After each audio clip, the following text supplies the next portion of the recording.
దైవ సేవకుడు లూయిస్ సెవినియన్ దుప్పీ గారు రమణీయమైన ఫ్రాన్స్ దేశంలో సాన్స్ అనే జిల్లాలో క్రీస్తు శకం 1806వ సంవత్సరం ఆగస్టు 18వ తేదీన దేవుని యందు మిక్కిలి భక్తి ప్రేమ కలిగిన తల్లిదండ్రులు శ్రీ ఎడ్మే లూయిస్ మరియు శ్రీమతి విక్టర్ రెబీ గార్లకు రెండవ సంతానంగా జన్మించెను.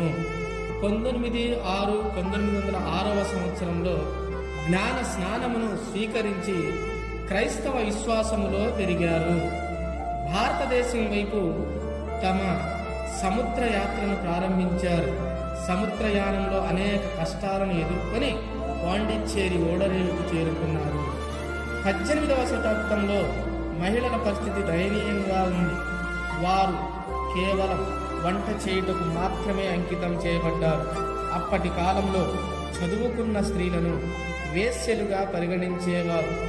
భారతీయ స్త్రీలను బానిసత్వము నుండి రక్షించాలంటే విద్యయే ప్రధాన సాధనమని భావించి ఎన్నో పాఠశాలలు, కళాశాలలు, వైద్యశాలలు స్థాపించి ఎనలేని సేవలను అందించిన మన ఫాదర్ గారి జీవిత చరిత్రను నాటిక రూపంలో సగర్వంగా మీ ముందు ప్రదర్శించబోతున్నాం.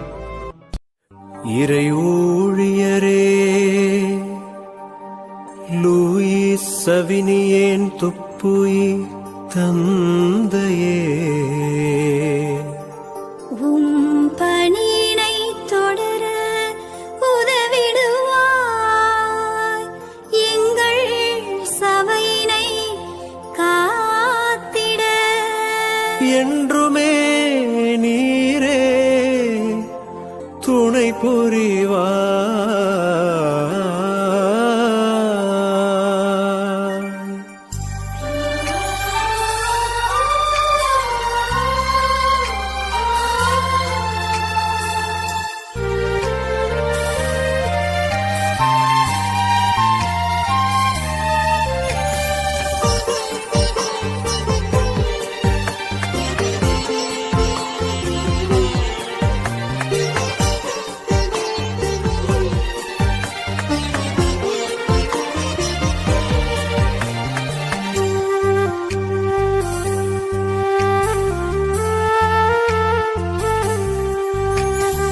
இறையுள்ளம் மகிழ்ந்திட வாழ்ந்தவரே, எங்கள் இதயத்தில் நிறைந்தவரே, மறை வழியினில் எளிமையில் திகழ்ந்தவரே, தந்தை துப்புயி நீர் வாழ்க.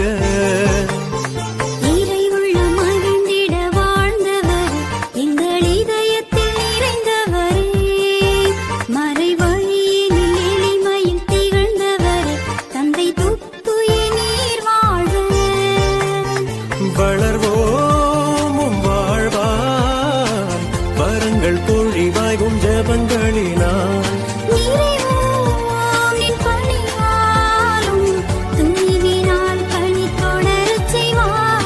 இறையுள்ளம் மகிழ்ந்திட வாழ்ந்தவரே, எங்கள் இதயத்தில் நிறைந்தவரே, மறை வழியினில் எளிமையில் திகழ்ந்தவரே, தந்தை துப்புயி நீர் வாழ்க.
அன்னை மரியின் வழியினில் பக்தியிலே எம் மகத்தினில் தொண்டுள்ளம் நீ படைத்தாய். உம் அறிவினில் பெண்ணினம் வளர்ந்திடவே ஆற்றலால் அயராது நீ உழைத்தாய். அன்பினும் மகளால் எம் சபையை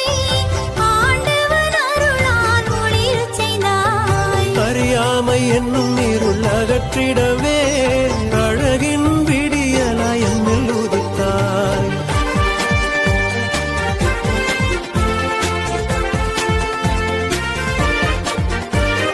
புண்ணியரின் வழியினில் நீதம் நடந்து புது யுகம் படைக்க புறப்படுவோம்.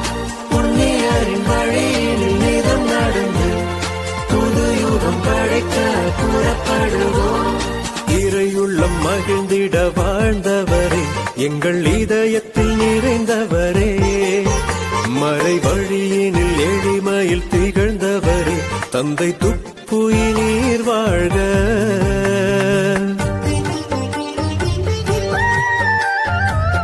இறையுள்ளம் மகிழ்ந்திட வாழ்ந்தவரே, எங்கள் இதயத்தில் நிறைந்தவரே,